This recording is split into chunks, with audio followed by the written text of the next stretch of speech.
I bought this property during COVID, and for the first year, it was crushing it. But after a few months, it started to really dip and decline, and I was barely breaking even. I had to figure out what was going on. Should I dump the property? Should I leave the market? Or both? I ended up creating a list of ways that I could actually decide what I should do based on the market conditions. Using this list, I was able to quickly decide, should I hold or should I fold and go look somewhere new?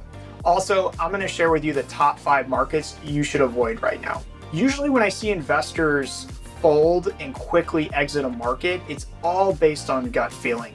They just lose faith in what they're doing. They blame things like market saturation, or market competition, and other declining things going on in the market, like less people traveling here or people flying overseas.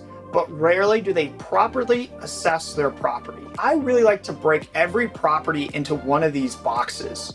So is it a bad property in a bad market? Or is it a bad property in a good market? Is it a good property just in a bad market? Or is it a good property in a good market? Obviously, we all want a good property in a good market. But just because a property is underperforming doesn't mean you should sell and leave that market. So how do you know when you should leave? Here are my 4 key things that I like to review when I'm analyzing a property to know whether I should sell it or keep it and optimize it. Number 1, is that property in the right location? Meaning, based on where people travel, what's my proximity? Do I have views? Do I have water access? Can I see the water? Whatever and wherever you are, is that location prime? The second thing is, what is the interior and exterior quality of that property like? Is it updated or modern? Does it look like your grandma's closet? The third thing is the design and decor element. Can I just simply upgrade my design and decor, make it look fancier, and all of a sudden I get more bookings? The fourth and final thing I would really like to look at are amenities. What are particular amenities in your market that drive revenue and increase bookings? I usually like to analyze other properties, the top performing properties in the market, and see what they're doing. So the reality is, if you can check off at least 3 out of the 4, you have a good property and potentially a good market. I did this review on my old property and the issues became crystal clear. My property was in the wrong location. It was way too small compared to my competition. It only had 1 parking spot for a 3-bedroom house. And to update the property was going to be super expensive. So it didn't make sense to keep it. So it was super obvious that I should sell it and take my equity elsewhere.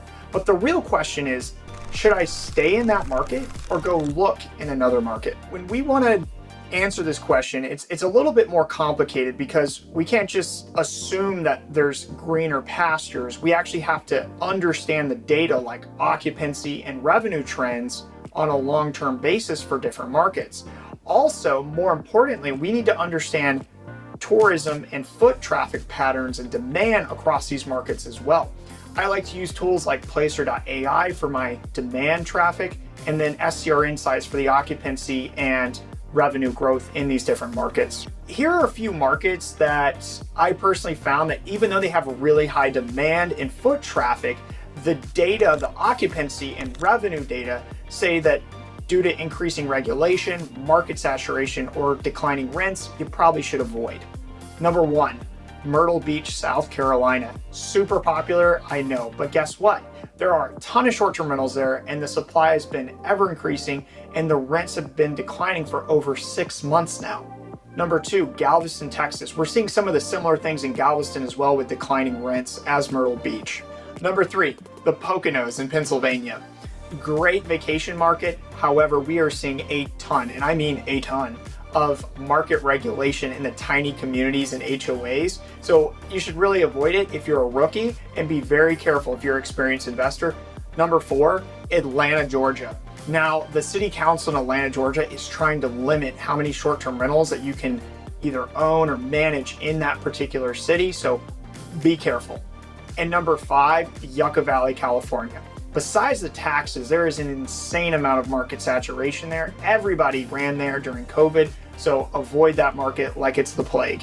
Once you understand the demand and the revenue patterns in a particular market over time using the tools that I told you earlier, you can now decide whether a potential market you're looking at is a good destination or not.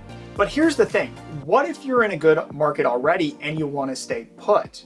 Here are a couple of my recommendations if you have a good market but a bad property. So obviously you're still stuck to either selling it or optimizing it, but how do you optimize that property? So the three things I like to target when optimizing a property are pricing. So is my property priced appropriately and optimized? Number two is listing optimization.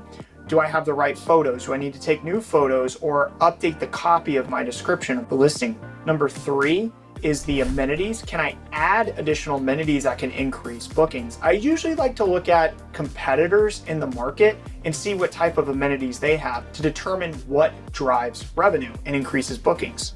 But let's be honest, if you have a bad property and you can't compete, whether that's because it's in the wrong location or it's too small, or you just can't compete with the competition, sometimes it's best to fold up and go look either in the same market or a different market.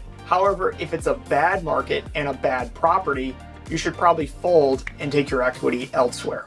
For my property, it ended up being a bad property in a bad market, and I had to sell. And I took my equity, I went to a new market that I'm making 10x what I was making before. Have you found yourself with a bad property and you don't know what to do? Then you should watch this video with myself and Bill Faith as we dive into finding new markets with low barrier of entry. I'll see you there.